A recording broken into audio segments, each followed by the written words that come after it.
get a lot of money and grants doing it.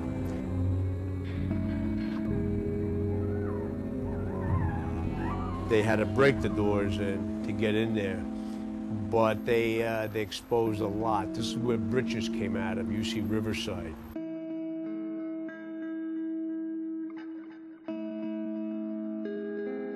They were doing blind deprivation tests, eye deprivation tests that even the students were doing at UC Riverside.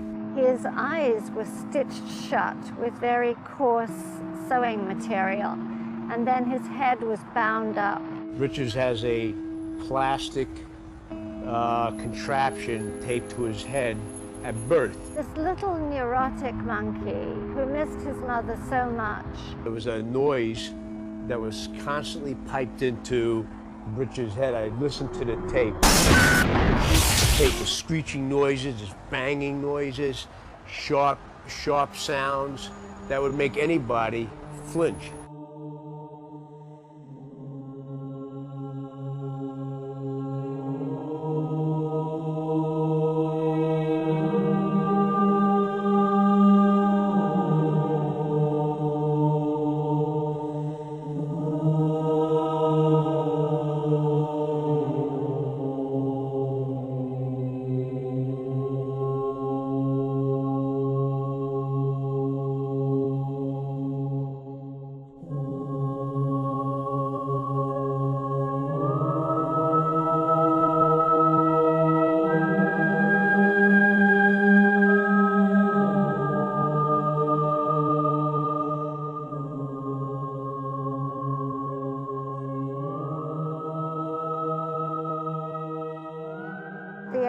Took him out, and eventually he ended up with a mother monkey somewhere else. What really upset me more than anything else was reading the researchers' protocols, which we did at PETA later, and learning that, of course, they could have studied blindness in human infants, but the researchers were just too damn lazy. They didn't want to drive to the homes of parents who had a blind child and work with the child. It was just too much effort for them. So it was much easier for them to break the mother monkey's heart, to ruin this infant animal's life. I worked about 15 years in a mid-city emergency room, and one of the things that you really come in contact with all the time is pain and suffering. It's something that is very disturbing when you're actually in face-to-face contact with it, and we dealt on a daily basis with this. And it was actually during that process that I realized that human beings weren't the only individuals that were experiencing pain and suffering. And the more I learned about our relationship with animals and what we were doing with them, the more distressing it became to me that nobody was really addressing the issues of the pain and suffering of these animals, because pain and suffering is pain and suffering regardless of what sort of organism you're talking about. Whatever your species is, whether you have a tail or not, those criteria are just as irrelevant as what your race or gender are. Because there is no good justification for our believing that we are superior to animals. Now, it's true that they can't design spaceships. It's true they don't compose sonatas. We don't run like the wind. We don't have the grace of the gazelle. We don't hear with our feet like elephants do.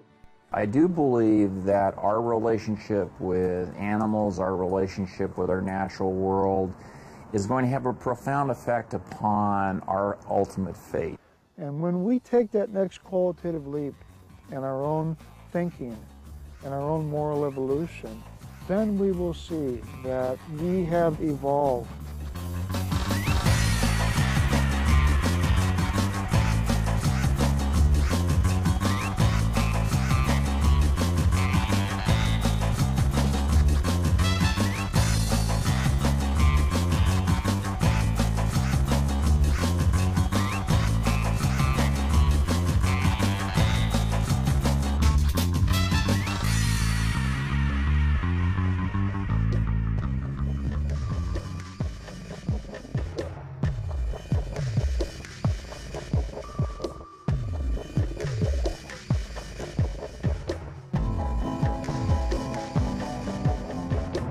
call us terrorists, but nobody in our movement has ever hurt a living thing. Most of my friends I know have been in prison, some 3 or 4 times, but they never give up. I've had my grandson in jail, I've been to jail. My daughter's been twice in jail, my youngest daughter. I couldn't live with myself if I just lived here and, you know, didn't try to change things. I spent half my life feeling such pain for the animals and the other half such hate, because it's the hate that people can make money out of suffering, you know, innocent creatures that have never hurt us, and that we've got a government that calls itself civilised, and we're the enemies. Nobody in our movement has ever hurt a living thing. We've had 4 of ours get killed. One was my beautiful daughter.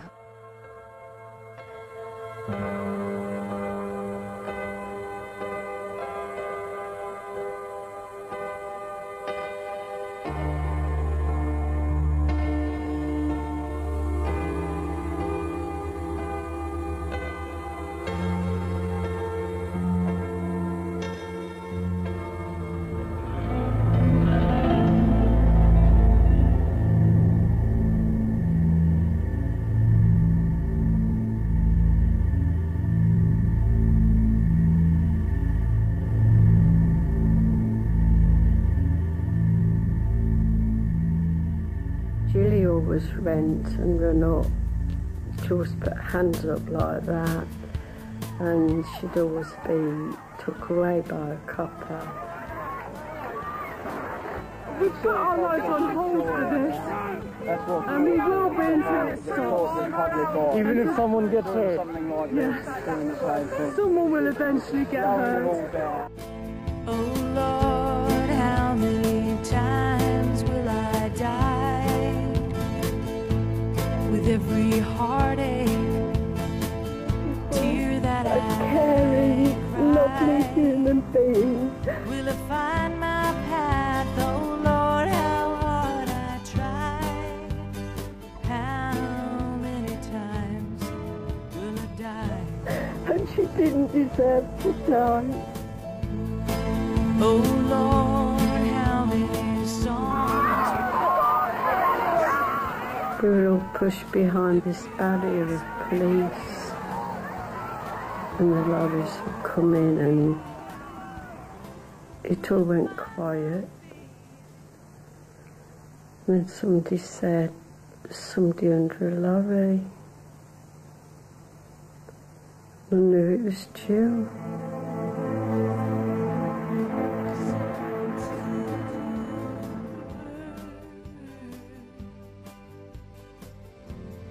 Listen to the wind.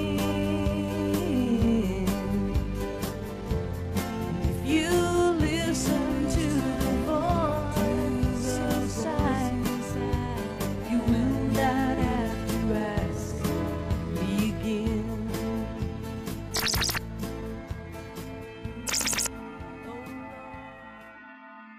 The animal liberation movement is a compassionate movement. It's made up of people who really care and who are very willing to put their lives and freedom on the line to save animals. Unfortunately, those people that are torturing animals or that are fighting for laws to keep animals exploited are violent. And we've seen that when they've hurt and killed other human beings in the movement. I read a book called Free the Animals by Ingrid Newkirk. It hit me so hard. It was so fascinating to learn about the early days of the Animal Liberation Front and to read about the individual struggles of those men and women who put their masks on in the middle of the night and go and save those animals that are being tortured and commit acts of sabotage and break the law to help animals.